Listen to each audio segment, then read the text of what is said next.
warahmatullahi wabarakatuh. Perkenalkan, nama saya Muhammad Faiz, NPM 2021020458. Di sini saya akan menjelaskan materi, objek, dan kegunaan filsafat hukum Islam, yaitu dosen pengampu Bapak Ervin Yogi Pradipta.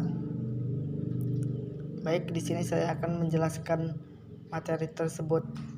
Hukum Islam mengacu pada pandangan hukum yang bersifat teologis. Artinya, hukum Islam itu diciptakan karena ia mempunyai tujuan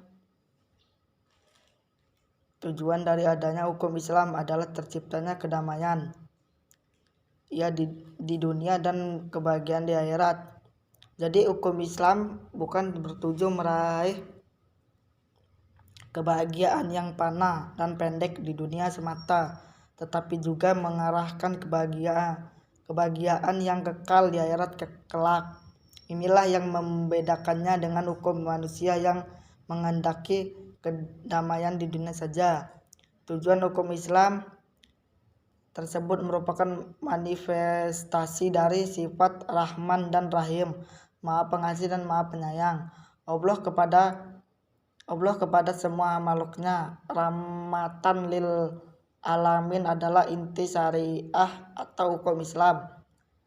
Keberadaan syariah tersebut dapat menegakkan perdamaian di muka bumi dengan mengatur masyarakat yang memberikan keadilan kepada semua orang. Keadilan sangat mulia di hadapan Tuhan dan sifat adil merupakan jalan menuju takwa setelah iman kepada Allah. Hukum Islam dalam upaya menegakkan itu semua harus siap menghadapi kejadian baru yang timbul karena perkembangan masyarakat dan perubahan suasana.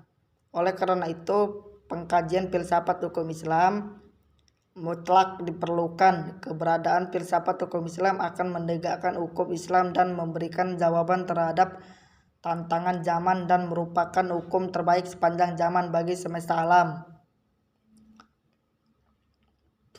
Sebagaimana dikemukakan sebelumnya, setidaknya ada 5 sistem hukum yang hidup dan berkembang di dunia, yaitu common law yang juga dikenal dengan Anglo-Saxon, civil law atau biasa disebut Eropa kontinental, custom law, Islamic law, dan sistem hukum sosialis komunis.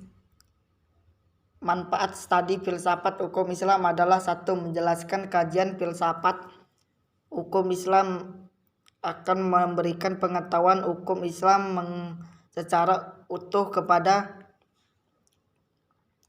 ahli hukum Islam. 2. Filsafat hukum Islam diperlukan untuk pengkajian secara mendalam terhadap hukum Islam. 3. Untuk mewujudkan hukum yang berkeadilan yang senantiasa sesuai dengan kondisi zaman. 4. Pengkajian filsafat hukum Islam memungkinkan pemahaman Islam secara menyeluruh dengan ilmu-ilmu agama lain.